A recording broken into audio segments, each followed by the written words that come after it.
Eks igale eestlasele meeldib natukene autoga ikkagi uhkustada. Hea, mugav, edev auto, millel on iseloomu. Kõik tahaksid sõita sellisega. Paraku kõigi palk ei võimalda sellist autot. Keskmine eestlane võtab endale liisingusse 25 000 maksva Hall Metallic Diesel Škoda. Linnapildis palju, odavad ülalpidamiskulud, 5 aastat maksad liisingut ja nii lihtne ongi. Samas, miks mitte osta kohe 10 000 euro eest endale välja C-klass.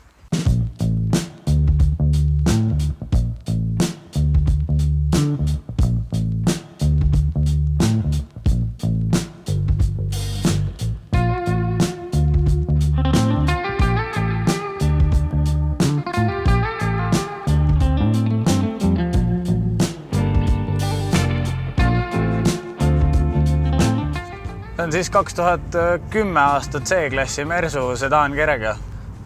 Automaatkast Avantgarde varustuses ja mis sellel autol on hea, sellel on AMG pakett, see teeb palju jõulisemaks seda autot kohe nagu väljast, on siuke agressiivsem ja ilus vaadata, et ei ole mingisugune blank pill nagu. Taga on reaalne summuti, et ei ole mingi plastik lihtsalt pandud asemele. Väljed, AMG või siuksed Avantgarde AMG väljed, väga ilusad väljed on igatahes. Siis on laiem kere, kohe on näha, tiivad on laiemad, tagapamper on suur võimas ja siis ees on ka selline AMG pamper koos udutuledega. Et üsna siuke agressiivne välimus on. Selle musta auto peal see mõjub eriti hästi ka kuidagi veel, et siuke jõuline. 2.2 diiselmootor teeb väga head tööd, kilovatte on üle 100 midagi. Liigub väga mõnusalt edasi äkiliselt, samas kütusekulu on üsna ökonoomne. Kui siuke natukene kurvilistematele teedele satud, siis kui siin paar käiku allapoole lükkad ja lendad, siis ikka on siuke mõnusat tõmmet on tunda ja natukene Ott Tänak alati siuke roolis. Eestlaste lemmiksport ikkagi ju, tead, foorist foorini linnas kiirendada. Seest, jah, C-klass. Tõesti veits on selles mõttes nigel, et see on nagu siuke entry level auto ikkagi nagu Mercedeses ja siin on nagu siukest kõva plastikut tunnet justkui või siuke välimus on nagu kõva plastik. See ei ole nagu, ta tegelikult on nagu pehme ikka, aga see ei ole nagu päris see premium, aga siiski minu meelest suhteliselt hästi õnnestunud salong on. Talvel lõbus ka kindlasti, kes tahab natukene siukest lõbusamat sõitu teha. AMG pakett annab juurde roolile labad, mis kohe siis on jälle agressiivsem siuke joon. Autol on siis kindlasti püsikiirushoid ja väga mugav Mersule omane selline püsikiirushoidja. Pole vaja mingi leiutada hullult, et kust mul see püsikas siin nüüd läheb tööle ja nii. See on lihtne. Püsikas peale, laks ülesse, cruise control peal olemas. Peeglid, välispeeglid soojendusega, ise tumenevad, mugav sõita kindlasti pimedas, mingi vend tuleb täis tuledega tagant. Peeglid on tumedad ei pimesta. Elektrilised aknad muidugi kõik. Multimeediasüsteem on ka siuke suhteliselt algtase, et siuke algeline, et ei ole 2010 aastal mingisugune ülim fancy puutetundlikud ekraani siin ja mis iganes jutud kõik. Et on siuke lihtne. Ja samas ma ei ütle, et see halb on, sest et lihtne on opereerida ka. Konkreetsed nupud, kohad korras. Saad telefoni ühendada siia taha, Bluetooth süsteem, oma muss, kõned, mida vaja, kõike saab. Avantgarde paketi istmed on siis ka üsna mugavad, head toetavad ja nagu mulle meeldib see C-klass nagu üldiselt on varasemalt ka meeldinud, just meeldib selle C-klassi AMG mudel. Et see on siuke väga mõnus. Ma ei olnud kunagi sõitnud sellised C-klassiga varem.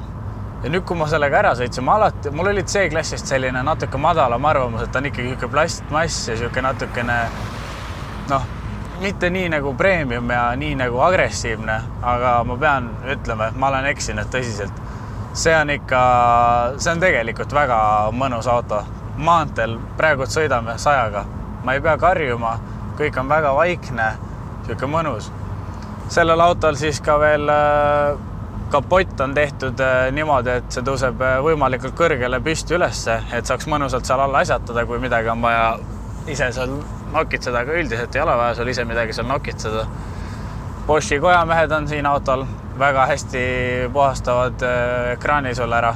Mis veel? Põhiasi, topsi hoidjad. kus on topsihoidjad sellel autol? Väga mugavalt pandud käed oe kõrvale. Ülim mugavus lihtsalt. Täpselt selle koha peal, kus sa tahaksid oma kohvitopsi haarata, võtta lonksu. Ta ei jää ette käigukastile, ta ei jää multimeediasüsteemi juhtimisele ette, ta ei jää käele ette. Siuke täpselt parejas kohas. Ja käetugi ise ka. Super, bueno kõrgusel. Täiesti 5+. Mulle meeldib see auto, tal on nagu roolil on tunnetust ka.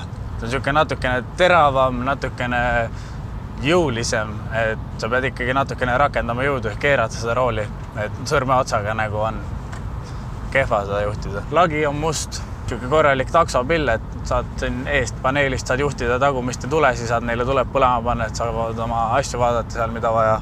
Pagass tuleb nupust lahti, kuid paraku peab ise käsitsi kinni panema. Taga on ka topsihoidjad, 2 tükki ja taga on ruumi. Kui nüüd 4 inimest siin autos sõidab, siis päris mõnusalt, et nagu viite mina ei pigistaks siia autost, et siuke suht kehva seal keskmisel kohal ilmselt istuda, sest see auto on tagaveoline ja siis on see kardaani tunnel on nii kõrge, et keskmisel inimesel on põhimõtteliselt jalad 2 lehte laiali. Siia pagassi on pandud siis ka lisaks veel nättar, kuulad Vikerraadiot, mõnusalt mõmiseb, paneb mõts taga seal, kui keegi räägib. Mootor nurrub hästi, kuigi mulle diisel ei meeldi tegelikult. Minu meelest diisel on suht nige lonks. Aga Eesti inimene on nagu on. Peab olema siuke ökonoomne diiselauto, et muidu ikka kehvakene teine, ma ütlen. Linna vahel sõites ka. Auto saab üsna hästi hakkama nende pidurdamiste ja kohalt minekutega kogu aeg. Pigem ergas, et hops foorida kiirelt minema ja lendame. Mingi mamps võib siuksega sõita, paps võib sõita sellisega. Mingi noor, kes on just load kätte saanud, mingi vanem härra. Pole mingit probleemi, selles suhtes sobib peaaegu kõigile. Pere mahub peale, kõigil on oma topsihoidja olemas, pagass on ka mõnus suur veel.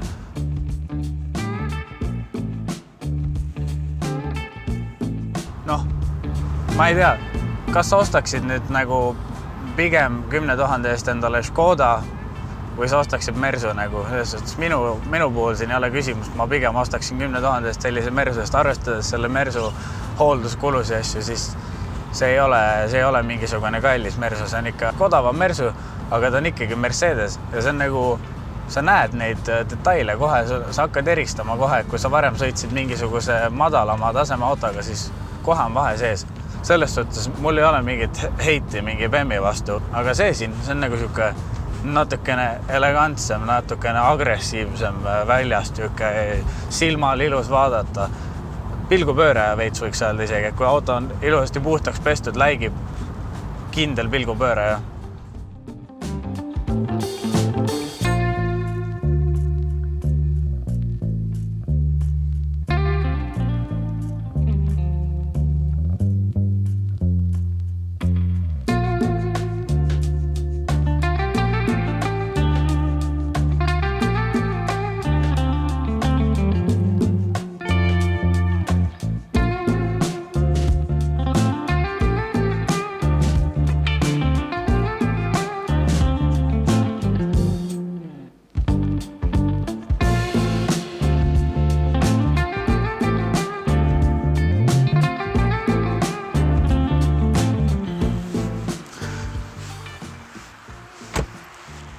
Ma ei tea, kuidas teile tundub.